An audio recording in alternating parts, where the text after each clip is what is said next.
Hi friends, welcome to trading pro Telugu channel.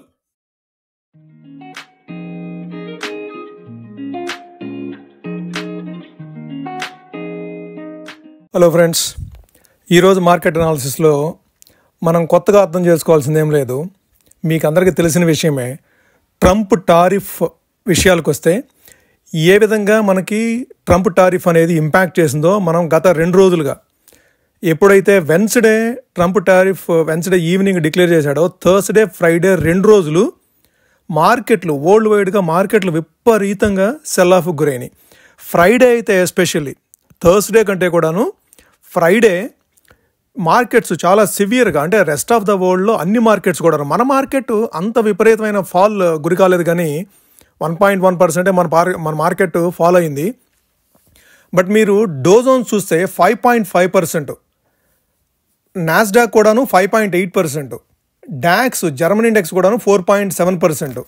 So across globe everywhere, మీరు US తీసుకున్నా, Europe తీసుకున్నా, China తీసుకున్నా, లేదంటే అదర్ ఏషియన్ కంట్రీస్ తీసుకున్నా, హాంకాంగ్ కానీ, జపాన్ కానీ, ఎనీ కంట్రీ ఏదైనా తీసుకోండి, అన్ని కంట్రీస్లోనూ సెల్ ఆఫ్ గురైంది.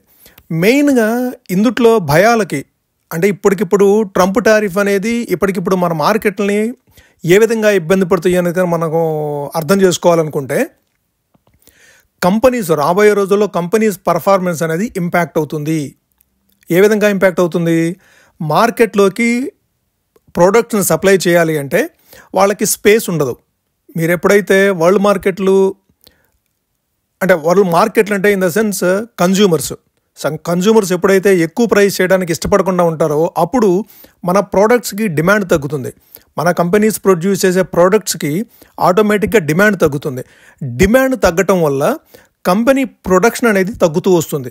అట్లానే ప్రతి కంట్రీ కూడాను జీడిపి ఇంపాక్ట్ అవుతుంది. చైనా జీడిపి సివియర్గా ఇంపాక్ట్ అవుతుందని చెప్పేసి వాళ్ళు చాలా ఆందోళన పడుతూ ఉన్నారు.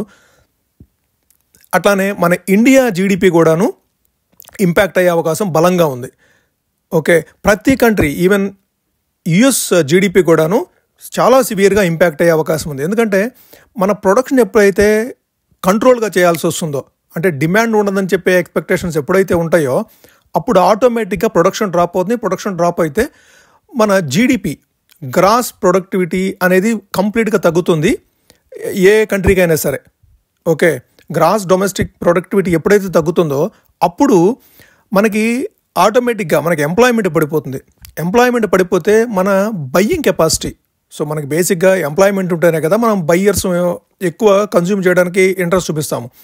అదే మనకి బయ్యింగ్ కెపాసిటీ కనుక పడిపోతే ఆటోమేటిక్గా మనం ప్రోడక్ట్స్ని పర్చేజ్ చేయడం అనేది తగ్గిస్తూ వస్తాము. ప్రోడక్ట్స్ని పర్చేజ్ తగ్గిస్తే ఆటోమేటిక్గా ఇదంతా కూడా ఒక సైకిల్ లాగా ఉంటుంది. ఓకే, సో ఓవరాల్గా ఈ ట్రంప్ యాక్టివిటీ ఏదైతే ఉందో, టారిఫ్ ఇంపాక్ట్ ఏదైతే ఉందో, అది అక్రాస్ గ్లోబు అన్ని దేశాల మీద ఈక్వల్గా పనిచేస్తుంది. కాకపోతే మనం గత 2 రోజుల నుంచి ఓవర్ వీకెండ్ మనము చిన్న చిన్న వార్తలు వింటూ వస్తుంది ఏంటంటే, యూరోప్ ఇనిషియేట్ చేస్తున్నారు, అంటే ట్రంప్ తోటి డిస్కషన్స్కి ఇనిషియేట్ చేస్తున్నారని చెప్పేసి మనం వింటూ వస్తున్నాము. అట్లానే తైవాన్ కానివ్వండి, ఇండియా కానివ్వండి, వీళ్ళంతా కూడాను, ఆఫ్రికన్ కంట్రీస్ కానివ్వండి, ట్రంప్ తోటి డిస్కస్ చేయడానికి సుమారుగా 50 దేశాలు, అంటే ట్రంప్ ట్వీట్ చేశాడు, సుమారుగా 50 దేశాలు నాతో డిస్కస్ చేయడానికి, నెగోషియేట్ చేయడానికి ఇంట్రెస్ట్ చూపిస్తున్నాయి అని చెప్పేసి ట్రంప్ ట్వీట్ చేశాడు. ఇది కనుక నిజమైతే, అది కనుక ట్రంప్ చేసిన ట్వీట్ కనుక నిజమయ్యి రాబోయే రోజుల్లో మెటీరియలైజ్ అయితే కొద్దిగా రికవరీ అయ్యే ఛాన్స్ ఉంది. కాకపోతే ఈ అన్సర్టనిటీస్ అనేది ఏదైతే మనకి కంటిన్యూస్గా ఈ ట్రంప్ టారిఫ్కి సంబంధించి గత 3 నెలల నుంచి మనం వింటూ వస్తున్నామో, ఈ అన్సర్టనిటీస్ పూర్తిగా కనుక పోకపోతే, ఇది ఇంకా తెర మీద కనుక అంతే కంటిన్యూ అవుతూ ఉంటే, మార్కెట్లో ఇవే భయాలతోటి మార్కెట్ ముందుకెళ్ళడం అనేది కష్టమవుతుంది. అంటే ఇక నుంచి ముందుకెళ్ళడం అనేది కష్టమవుతుంది. మనం స్పెసిఫిక్గా ఏ సెక్టార్ చూడక్కర్లేదు, అన్ని సెక్టార్స్ కూడాను కంప్లీట్గా ఈరోజు సెల్ ఆఫ్ ఉంది. మిడ్ క్యాప్, స్మాల్ క్యాప్ విపరీతమైన సెల్ ఆఫ్ ఉంది. బ్యాంకింగ్ సెక్టార్ కూడాను కొద్దిగా కోలుకుంటా, అంటే మనకి చివరిలో మన మార్కెట్లు చివరిలో వచ్చేప్పటికి కొద్దిగా కోలుకోవడం జరిగింది. కానీ అంటే సుమారుగా 21,767 దగ్గర లో ఫామ్ చేస్తూ 22,120 దగ్గర క్లోజ్ అయింది కదా. సుమారుగా ఇది కొద్దిగా రికవరీ, సుమారుగా మనం చెప్పాలంటే 21,750 నుంచి 22,160, అంటే 400 పాయింట్లు రికవరీ. నిఫ్టీలో 400 పాయింట్లు రికవరీ చూసాము. బ్యాంక్ నిఫ్టీలో కూడా సుమారు అదే రేంజ్లో రికవరీ చూసాము.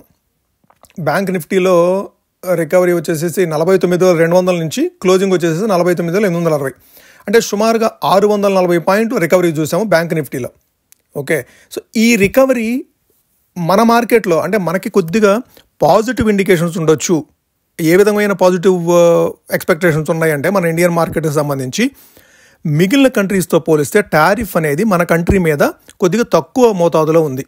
అంటే మిగిలిన కంట్రీస్ మీద 40%, 46%, 54% విధించిన ట్రంప్ మన మీద ఇండియన్ ప్రోడక్ట్స్ మీద 26% టారిఫ్ వేశాడు.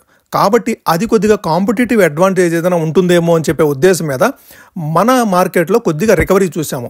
సో రెస్ట్ ఆఫ్ ద వరల్డ్లో ఎక్కడ కూడాను ఆ రికవరీ అనేది చూడలేదు. కాకపోతే ఫీచర్స్, మన యుఎస్ ఫీచర్స్ ఈరోజు మార్నింగ్ 1600, 1700, అంటే సుమారుగా 4% నెగిటివ్గా ఉన్న ఫీచర్స్ ఆల్మోస్ట్ 700 పాయింట్స్ కొద్దిగా అప్ సైడ్ ఇండికేషన్ ఇస్తుంది.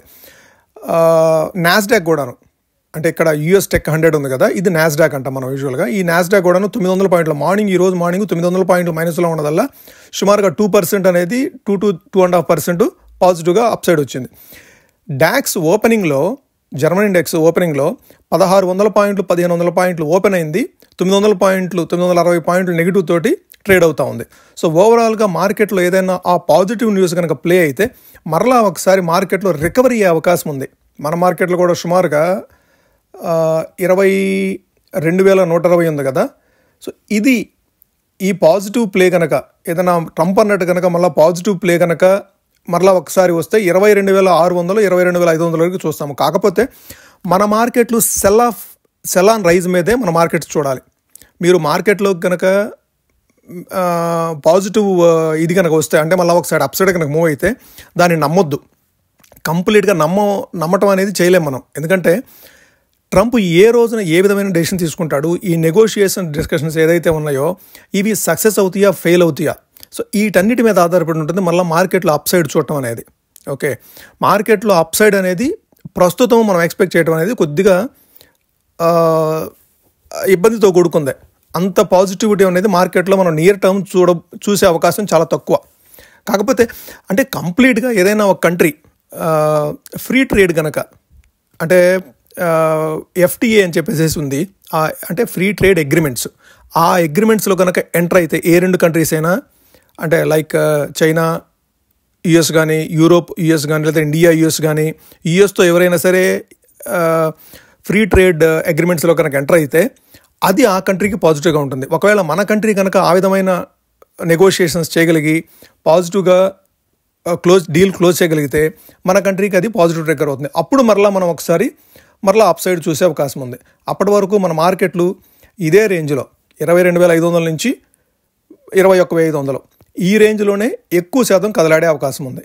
ఓకే, సో ఇంతకంటే మన మార్కెట్ల గురించి మాట్లాడుకోవడానికి ఏం లేదు. అయితే మనం భయపడాల్సింది అయితే ఏం లేదు. మన మార్కెట్లో ఇది ఒక ఆపర్చునిటీ కింద చూడండి. మీకు ఈ ఫాల్లో ఇంకా మార్కెట్ కనుక 21,600, 21,500 లెవెల్ కనుక వస్తే మీరు దాన్ని ఒక ఆపర్చునిటీ కింద చూడొచ్చు. ట్రెంచెస్లో మీ దగ్గర మనీ కనుక సపోజ్ 1 lakh మనీ ఉందంటే ఒక 20,000 మీరు డిప్లాయ్ చేస్తూ 20,000 ఈచ్ టైం మీకు ఎప్పుడైతే మార్కెట్ వాల్యుయేషన్స్ కరెక్ట్గా ఉంటాయో, ఏదైనా స్టాక్ మీరు అబ్జర్వ్ చేసే స్టాక్ ఏదైనా సరే మార్కెట్ వాల్యుయేషన్స్ మీరు ప్రాపర్గా ఉన్నాయి అనుకున్న స్టాక్లో మీరు ఎంట్రీ తీసుకోవడానికి మాత్రము ఇది రైట్ టైము. ఆపర్చునిటీ కిందే చూడండి, ఇది థ్రెట్ కింద చూడొద్దు. మీ పోర్ట్ఫోలియో ఏదైతే ఉందో అది సెల్ చేయడానికి ప్రయత్నం చేయొద్దు. అట్లానే సిప్ కానీ రెగ్యులర్ ఇన్వెస్ట్మెంట్స్ కానీ మీరు సిస్టమేటిక్ ఇన్వెస్ట్మెంట్ ప్లాన్లో ఏదైనా కనుక కంటిన్యూ అవుతూ ఉంటే, లేదంటే మ్యూచువల్ ఫండ్స్లో ఇన్వెస్ట్ చేస్తూ ఉంటే అవి మాత్రము ఆఫ్ చేయొద్దు, అది క్లోజ్ చేయొద్దు. ఇదే టైము మనం బేసిక్గా ఎప్పుడైతే మార్కెట్ తగ్గుతూ వస్తుందో, మనకి తక్కువ వాల్యుయేషన్స్ దొరుకుతుందో అప్పుడే మనం కొనుక్కుంటే మనకి యావరేజింగ్ సైకిల్ అనేది ఉపయోగపడుతుంది. అప్పుడే వర్కౌట్ అవుతుంది. మీకు మార్కెట్ మళ్ళీ రైజ్ అయినప్పుడు మరలా అది యావరేజింగ్ దీంట్లో మీకు అది మంచి రిటర్న్స్ వస్తాయి. ఓకే, సో ఇది ఫ్రెండ్స్ ఈరోజు వీడియో. మీరు వీడియో నచ్చినట్టయితే లైక్ చేయండి. అట్లానే మీకు కానీ మీ ఫ్రెండ్స్కి కానీ ఉపయోగపడుతుంది అనుకుంటే షేర్ చేయండి. అట్లానే ఈ ఛానల్ని సబ్స్క్రైబ్ చేయండి ఫ్రెండ్స్. Thank you.